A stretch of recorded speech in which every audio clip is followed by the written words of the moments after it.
बचपन की तरबियत का असर है, बचपन की।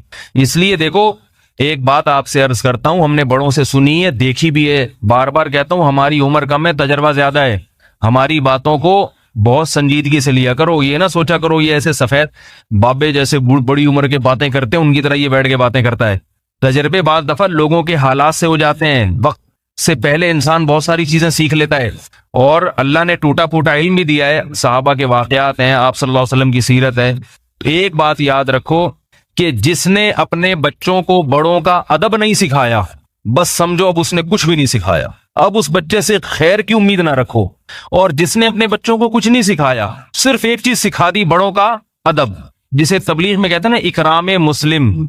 इकराम मुस्लिम में बड़ों का अदब भी, छोटों पे शफकत भी, उलमा का इकराम भी, बुजुर्गों का एहतराम भी, बूढ़ों का एहतराम। ये चीज अगर आ गई तो अगर ये बच्चा बिगड़ भी गया, कभी ना कभी इंशाअल्लाह सुधर जाएगा। ये बात आ रही है समझ में? इसकी एक मिसाल देता हूं, दलील से बात समझाता हूं, दलील से।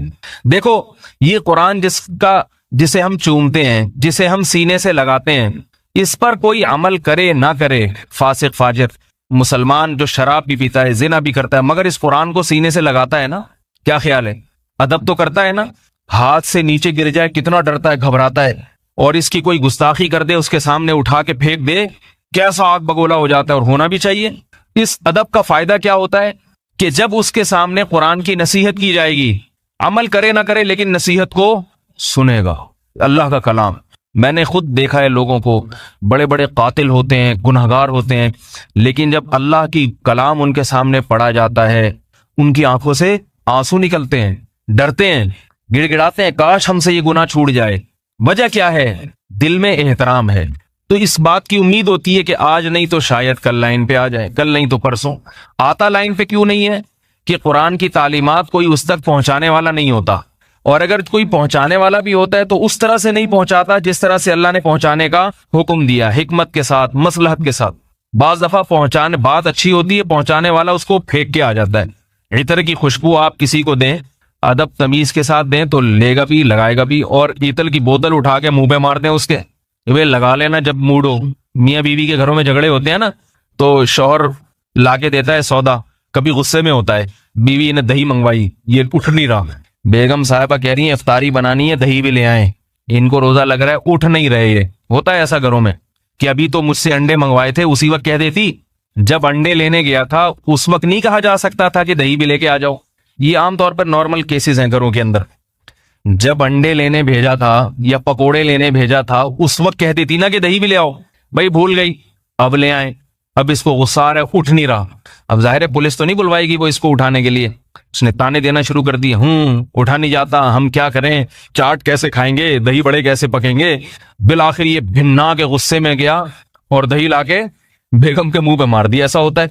या उठा के यूं करके फेंक दी तो वो नहीं बनाती, फिर वो कहती आज दही के अलावा सब कुछ आएगा, दही नहीं आएगी। ये फड्डे भी होते हैं घरों में। उठा के जब यूं फेंका तो उठा के उससे भी ज्यादा स्पीड से फेंकती है वापस।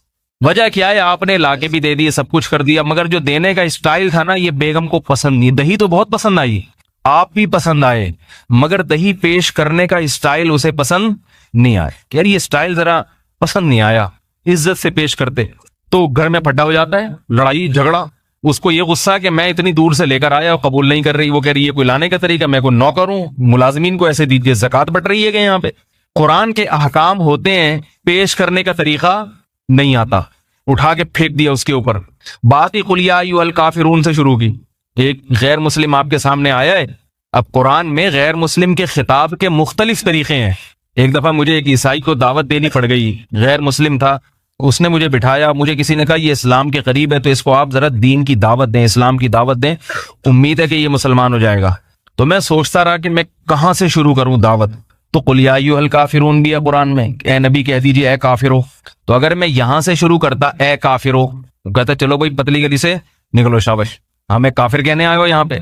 तो मैं सोचता रहा, कुरान की आयत मेरे जहन में आ गई, कुल या अहलल किताब तालौ इला कलिमतिन सवाइम बैनना व बैनकुम अल्ला नअबुद इल्लल्लाह। कैसी प्यारी आयत है। ए नबी इनसे कह दो ए अहले किताब। अहले किताब भी काफिर होते हैं, मगर अहले किताब का लफ्ज सुन के उनको ये एहसास होगा कि अल्लाह ताला हमें इज्जत दे रहे हैं। काफिर तो हिंदू भी है, सिख भी है, मगर उनके पास आसमानी किताबें नहीं हैं। हमें अहले किताब, पढ़ा लिखा कहा जा रहा है, किताब वालों तुम तो समझदार लोग हो। इससे उसका दिल नरम होगा कि भाई तुम इतने गुमराह नहीं हो जैसे हिंदू हैं, तुम्हारी गुमराही कम है क्योंकि तुम आसमानी किताबों और पैगंबरों को मानने वाले लोग हो। और फिर तालो आओ, एक होता है ईटी, आजा, और अरब उर्दू में भी किसी को बुलाना हो आइए कहते हैं कि नहीं कहते, बल्कि उससे भी ज्यादा मुहज्जब लफ्ज है तशरीफ लाइए। नहीं भी चाह रहा होगा दिल तो इंसान चला जाएगा। पुलिस वाले जब किसी को गिरफ्तार करते हैं ना तो इतने गलत तरीके से कि उसका दिल नहीं चाहता। अगर पुलिस वाले ऐसे बोले तशरीफ लाइए, खुद ही मोबाइल में जाके बैठ जाएगा।